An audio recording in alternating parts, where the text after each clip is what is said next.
Perbedaan air mineral, air oksigen dengan air heksagonal. Akhir-akhir ini, pasar industri air minum dalam negeri diramaikan oleh munculnya dua jenis air terbaru, yaitu air beroksigen dan air heksagonal.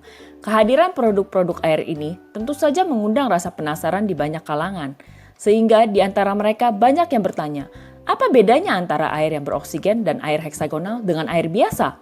Secara struktural, ketiga jenis air tersebut memiliki kesamaan, yaitu tersusun atas dua atom hidrogen dan satu atom oksigen yang disebut juga H2O. Jadi sebenarnya semua jenis air yang ada di dunia ini mengandung oksigen. Dan sebenarnya kebutuhan oksigen untuk tubuh kita dapat bukan dari air, tetapi dari udara yang kita hirup. Penjelasan ini adalah sedikit pengetahuan tentang air heksagonal yang memiliki banyak perbedaan dibandingkan dengan kedua jenis air yang lainnya. Pada dasarnya, jenis air dibagi dalam dua kategori. 1. Air pentagonal, 2. Air heksagonal. Air pentagonal, bentuk molekul atomnya tidak stabil dan tidak beraturan. Air biasa atau air minum kemasan bukan RO, dan air beroksigen atau di pasaran biasa disebut air RO adalah dua jenis air yang termasuk dalam kelompok air pentagonal. Perbedaan yang mencolok terdapat dalam kandungan oksigen dan kandungan mineral. Karena pada pembuatan air beroksigen, oksigen dipaksa masuk ke dalam air dengan tekanan dan suhu tertentu. Air beroksigen atau RO atau air murni tanpa kandungan mineral. Apabila air pentagonal ditambahkan oksigen ke dalam air dengan cara dipaksa, air secara perlahan akan melepaskan oksigen itu kembali. Karena itu, jangan terlalu lama menyimpan air beroksigen. Karena ia akan berubah kembali menjadi air biasa walaupun disimpan dalam botol tertutup. Karena oksigen dapat menembus botol kemasan plastik atau polimer yang berpori halus sekalipun. Air biasa atau air minum kemasan bukan RO. Produk ini terlahir karena kebutuhan manusia akan air bersih yang sehat dan mengandung mineral, bukan hanya sekedar pelepas dahaga. Air memiliki fungsi yang sangat penting dalam menentukan derajat kesehatan.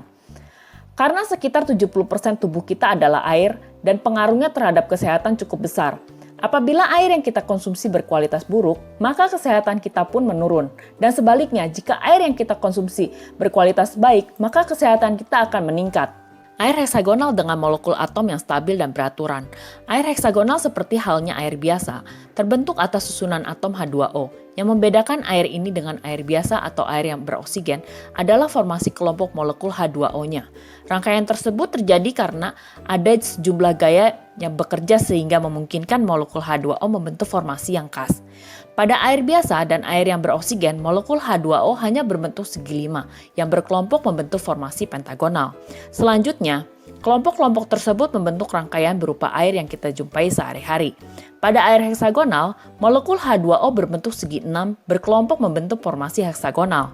Fenomena ini terjadi karena ia dipengaruhi oleh gelombang panjang inframerah. Manfaat air heksagonal.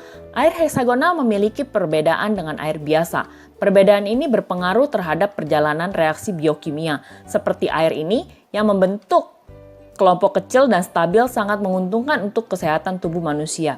Ia lebih mudah masuk ke dalam sel, mengaktifkan proses metabolisme sel, dan menghasilkan lebih banyak energi. Selanjutnya, dia juga lebih efektif melarutkan dan membuang zat sisa metabolisme yang berupa racun bagi tubuh.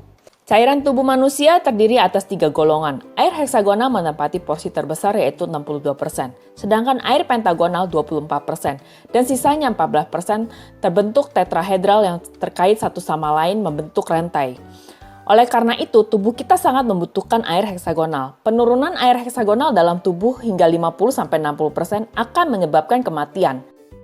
Bahan pengawet dan pewarna makanan, antibiotik, logam berat pada ikan tercemar, residu pesida pada buah dan sayur, radiasi alkohol, stres serta depresi dapat merusak air heksagonal yang telah ada dalam tubuh kita sebelumnya dan meningkatkan volume air pentagonal di dalam cairan tubuh. Bahkan, faktor-faktor tersebut bisa secara langsung memicu terbentuknya sel kanker. Bila sel kanker ini mati, pengaruhnya bagi tubuh kita tidak berbahaya. Tetapi, jika sel kanker itu tetap hidup, ia akan mempengaruhi sel lainnya sehingga kanker semakin meluas. Keberadaan air heksagonal yang cukup dalam tubuh sangat baik bagi kesehatan tubuh. Ia dapat meningkatkan kualitas cairan sel tubuh, memberikan lebih banyak energi pada sel, membantu melindungi inti sel dari zat sisa metabolisme, meningkatkan kemampuan sel untuk menetralisir dan membuang toksin, meningkatkan kandungan oksigen, meningkatkan daya serap terhadap zat gizi, serta meningkatkan kemampuan sel untuk memperbaiki diri. Inilah perbedaan air mineral, air oksigen dengan air heksagonal. Semoga bermanfaat untuk kita semua. Terima kasih sudah menonton video ini. Sampai ketemu lagi di video berikutnya. Salam antusias, sehat, sukses, bahagia, kaya raya, berkelimpahan.